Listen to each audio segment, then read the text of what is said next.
Na začiatok nášho veľkého letného prechodu Vysokých Tatier sme natiahli trajektóriu Kasprov vrch - Popradské pleso. Druhý deň sme trochu zaimprovizovali kvôli búrkam a odskočili si na Koziu stráž v Zlomiskovej doline. Ale v tretí deň je už na čase pohnúť sa ďalej. A to dokonca hneď cez 3 vrcholy.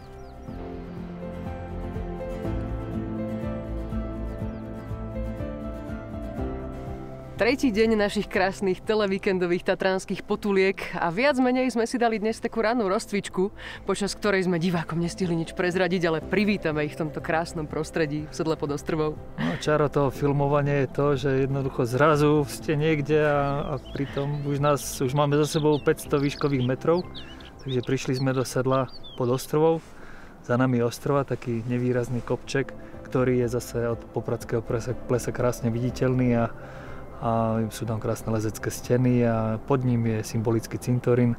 No a odtiaľ teraz pustíme teda značkovaný chodník a vyberieme sa na Tupu, čo bude našim druhým vrcholom, keďže už sme absolvovali výstup na ostrovu a potom pôjdeme ďalej.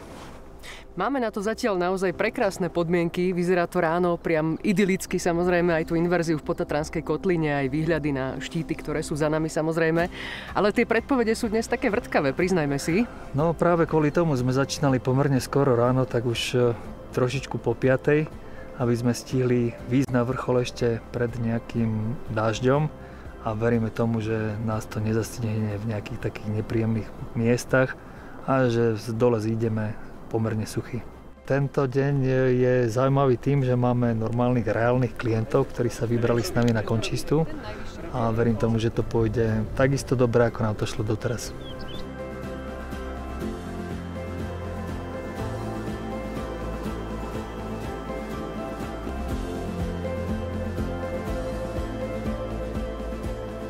Tak máme za sebou asi z tej úvodnej časti náročné stúpanie do Sedla pod Ostrovou a teraz už pozvolna stúpame na Tupu.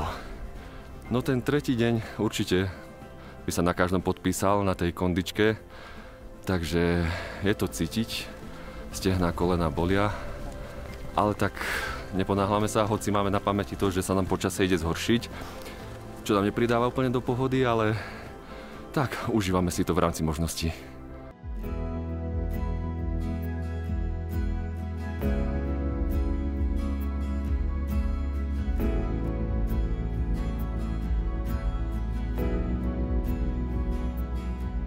Prišli sme na Tupu, to je náš druhý dnešný vrchol, takže najskôr to bola Ostrova, teraz Tupa, 2284 metrov.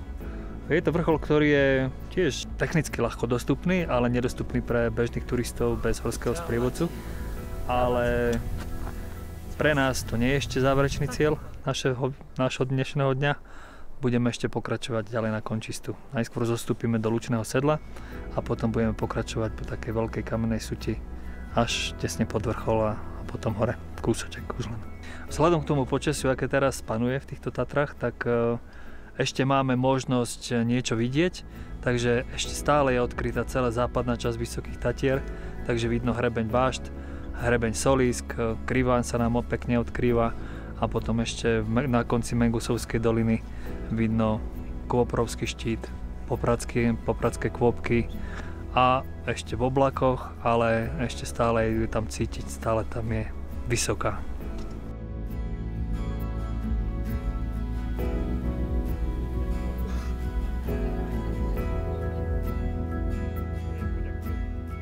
Dnešná túra pre mňa začala prekvapením, tým, že som zbadal televízny štáb. Vôbec som s tým nepočítal, že bude niečo také. Bol som pripravený na vrchol Končistej, pod ktorým sa vlastne nachádzame a celé je to zážitok, keďže som tu prvýkrát od malého decka, od škôlky. Ešte som tu nebol v Tatrách a uvidíme, či sa dostaneme až dole po vlastných.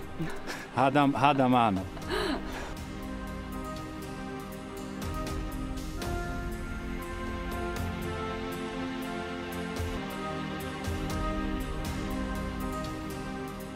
Je to paráda. Žijem, šťastlivo idem, ale strácam balans občas a teším sa na vrchol. počasie paráda a partia vynikajúca. Super.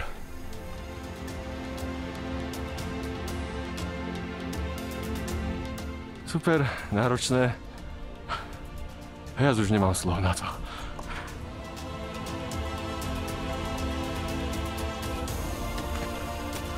Super, paráda, špica. Toto je perfektná túra. Toto je môj adrenalín. Výborne, a som hore. Jaj, pecka.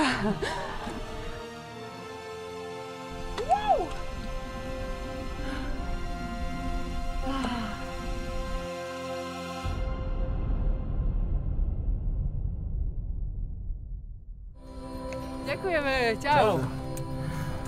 Čau, díky. Super, teším sa. Od Lučného sedla z nadmorskej výšky 2160 metrov sme išli po takom nie veľmi príjemnom chodníku, vlastne po žiadnom chodníku, iba po také veľkej sútine. Išli sme prakticky až na vrchol. Museli sme prejsť cez také rebro a potom ponad snehové pole, ktoré v centrálnom žlabe stále do neskorého leta. No a dostali sme sa na vrchol. No. Takže už sme na Končistej. Vo výške 2537 metrov. Končista je zaujímavá tým, že na vrchole je taký zaujímavý skalný útvar, ktorý sa volá Nákova, ktorý vyzerá ako taký predĺžený kríž na jednu stranu. Teraz už vyzerá naozaj ako taký kríž, pretože pred pár rokmi do nej udrel blesk a ulomila sa značná časť vlastne z celého toho útvaru. Končista, ako jeden z tých najzaujímavejších kopcov, bola dosiahnutá v podstate horským vodcom, ktorý sa volal Jan Roman Driečny. On bol pôvodom pytliak a rekvalifikoval sa na horského vodcu, teda v časoch, kedy to bolo možné. No a on tu vlastne ako prvý sprevádzal v tejto oblasti. Bol zo Štvoly, takže pod nami je Štvolská dolina, za nami zase je Štvolská väža a teraz z vrcholu sa nám odkrýva výhľad na Batizovskú dolinu, na Gerlachovský štít a Zadný Garlech, ale keď je pekné počasie, dnes bohužiaľ nie, ale je vidno až Belienské Tatry. Vzhľadom k tomu, že tie poveternostné podmienky sú také, aké sú, očakávame teda, že bude prichádzať že budú prichádzať zrážky, tak budeme schádzať pomerne rýchlo, ale bezpečne smerom k Slieskému domu. Priznám sa, že ani v najkrajšom sne by mi nenapadlo, že dnešný deň naozaj môže vypáliť v úvodzovkách povedané takto krásne, pretože tie predpovede už o 12. avizovali búrky, ale napokon sa tak nestalo. No našťastie to tak bolo, hej. Niekedy tie predpovede klamú. Vždy je dobré mať nejaký rešpekt pred tým počasím a radšej si privstať, aby sme sa vyhli tým letným obedným búrkam. Videli sme ďalší krásny kus Tatier. Prvé 3 dni nášho prechodu máme za sebou. Prišli sme na Sliesky dom, odtiaľ to budeme pokračovať ďalej, aj keď priznáme, že po krátkej technickej prestávke, navyše diváci si medzi tým pozrú extrémne v horách, pretože samozrejme bude koniec mesiaca. My sa stretneme ďalej v auguste a budeme vychádzať zo Slieskeho domu. Niečo vieme naznačiť?